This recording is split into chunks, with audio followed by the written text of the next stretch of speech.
தர்மேந்திர பிரதான் எடுத்த மத்திய அமைச்சருக்கு வைத்த குறி. அவரை கட்டம் கட்டுவது ஏன்?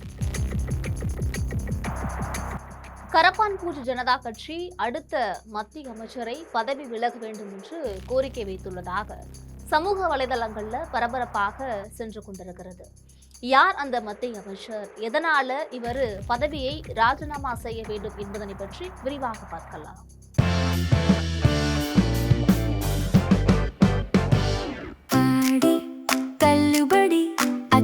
பேரும் அல்லும்படி 6 முதல் 60% வரை ஆடி தள்ளுபடியுடன் சூப்பர் சரவணா ஸ்டோர்ஸ், சென்னை, மதுரை, கோவை. மத்திய கல்வி அமைச்சராக இருந்த தர்மேந்திர பிரதான் நீட் தேர்வு மோசடி விவகாரத்துல தன்னுடைய பதவியை ராஜினாமா செஞ்சிருக்காரு. அவரு பதவி விலகணும் அப்படின்னு டெல்லியில காக்ரோ ஜனதா கட்சியினர் நடத்திய போராட்டத்திற்கு பணிந்து தர்மேந்திர பிரதான் பதவி விலக வேண்டிய சூழ்நிலைக்கு தள்ளப்பட்டாரு. அவர் பதவி விலக வேண்டும் அப்படின்னு நடத்திய போராட்டத்தின் போது மாணவர்கள் மீது பதிவு செய்யப்பட்ட வழக்குகளை ரத்து செய்யணும் அப்படின்னும், அவ்வாறு ரத்து செய்யவில்லை என்றால் மீண்டும் போராட்டத்தில் ஈடுபடுவோம் என்று அக்கட்சியினர் எச்சரிக்கையுமே விடுத்திருந்தாங்க.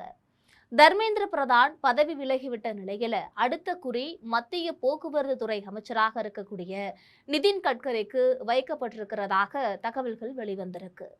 நிதின் கட்கரி எரிபொருளில் எத்தனால் கலந்து விற்பனை செய்ய வேண்டும் என்று நீண்ட நாட்களாக கூறி வருகிறார். ஆனால் எத்தனால் பயன்படுத்துவதால வாகனங்களின் பாகங்கள் சேதமடைவதாக குற்றச்சாட்டு வந்திருக்கு. ஆனாலும் நிதின் கட்கரிக்கு எதிராக சமூக ஊடகங்கள்ல தொடர்ந்து வீடியோக்கள் வந்து கொண்டிருக்கிறது. டெல்லி போராட்டத்தில் கலந்து கொண்ட மாணவர்கள் கலைந்து சென்ற போது பகிர்ந்துள்ள இன்ஸ்டாகிராம் பதிவுல நிதின் கட்கரிக்கு எதிரான போராட்டத்தில் சந்திப்போம் என்று பகிர்ந்திருக்கிறாங்க. அவர்கள் தங்களுடைய பதிவுல தர்மேந்திர பிரதான் போயிட்டாரு, அடுத்து நிதின் கட்கரி தான் பாக்கி என்று சிலர் சமூக ஊடகங்கள்ல பகிர்ந்திருக்காங்க. இது தொடர்பாக இதுவரைக்கும் எந்த போராட்டமும் தொடங்கல. அப்படி இருந்தாலும் நிதின் கட்கரிக்கு எதிரான சமூக ஊடக பிரச்சாரம் தீவிரமடைந்து வருகிறது. இது குறித்து காக்ரோ ஜனதா கட்சியின் தலைவர் அபிஜித் இத்கே கூறுகையில, எல்லா கரப்பான் பூச்சிகளும் ஒன்று சேர்ந்தால் என்ன செய்யும் என்பது பிரதானோட வெளியேற்றத்துல தெரிந்து கொள்ளலாம். அடுத்து என்ன நடக்கும் என்று யாருக்கு தெரியும் என்று கேட்டிருக்காரு. நிதின் கட்கரியின் மகன்கள் எத்தனால் தொழிலில் ஈடுபட்டு இருப்பதால தான் நிதின் கட்கரி தொடர்ந்து விமர்சனத்திற்கு ஆளாகி வந்துட்டு இருக்காரு. கட்கரியை தவிர மத்திய ரயில்வே அமைச்சர் அஸ்வினி வைஷ்ணவ் மற்றும் நிர்மலா சீதாராமன் ஆகியோரும் மீம்ஸ்களின் இலக்காக மாறியிருக்காங்க. வரி ஆன்டி மற்றும் விபத்து அமைச்சர் போன்ற கருத்துக்கள் சமூக ஊடகங்கள்ல வைரலாகி வருகிறது. எத்தனால் கலந்த எரிபொருளுடன் தொடர்புடைய தவறாக புனையப்பட்டிருக்கக்கூடிய மற்றும் அவதூறான செயற்கை நுண்ணறிவு மூலமாக உருவாக்கப்பட்டிருக்கக்கூடிய டீபேக் வீடியோக்கள் மற்றும் டிஜிட்டல் பதிவுகளை நீக்க கோரி மெட்டா பிளாட்ஃபார்ம்ஸ், எக்ஸ்காப், கூகுள், எல்எல்சி மற்றும் பிற நிறுவனங்களுக்கு எதிராக சிவில் வழக்கு தொடர மத்திய போக்குவரத்து அமைச்சர் நிதின் கட்கரிக்கு மும்பை உயர்நீதிமன்றம் அனுமதி அளித்துள்ளது.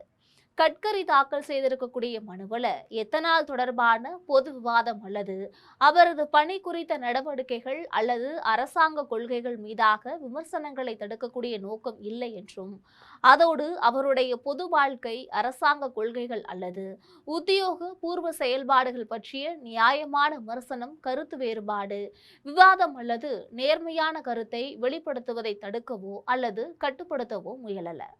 வழக்கை தாக்கல் செய்வதன் நோக்கம் எத்தனால் கலந்த பெட்ரோல் திட்டம் மற்றும் E20 முன்முயற்சியில் இணையத்தில் இருக்கக்கூடிய தகவல் அவரை தவறாக சித்தரித்துக் கொண்டிருக்கிறது.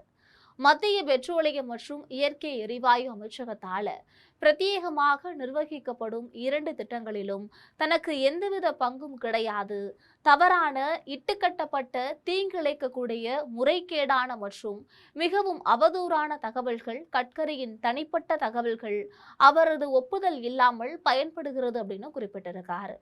மேற்காசிய போரால் கச்சா எண்ணெயை அதிக டாலர் கொடுத்து வாங்க வேண்டிய நிலையில நாம் இன்றைக்கு இருக்கிறோம். இதற்காக அதிக டாலரை செலவழித்தால் அந்நிய செலவாணி கையிருப்பு குறையும். அதனால தான் டெல்லியில 1 லிட்டர் பெட்ரோல் போடும்போது அதுல 20 மில்லி குறைத்து அதற்கு பதிலாக E20 அப்படின்னு சொல்லக்கூடிய எத்தனால் கலக்கப்படுது. இவ்வாறு செய்வதால் நம்முடைய அந்நிய செலவாணி கூட்டலாம். அதற்காகத்தான் இப்படி செய்யப்படுகிறது. இதை புரிந்து கொள்ளாமல் இருக்கிறது கரப்பான் பூச்சி அப்படின்னு சொல்லக்கூடிய காக்ரோச் ஜனதா பார்ட்டி. எத்தனால் கலப்பை தடுத்தால் இதுவரை சம்பாதித்து வைத்துள்ள நல்ல பெயர் கெடலாம் கரப்பான் பூச்சிக்கு. இது பற்றி நீங்கள் நினைக்கக்கூடிய கருத்துக்களை மறக்காமல் கமெண்டில் பதிவிடுங்கள். இது போன்ற அரசியல் செய்திகளுக்காக எப்பொழுதும் இணைப்பில் இருங்கள் ஜெம் தொலைக்காட்சியோடு.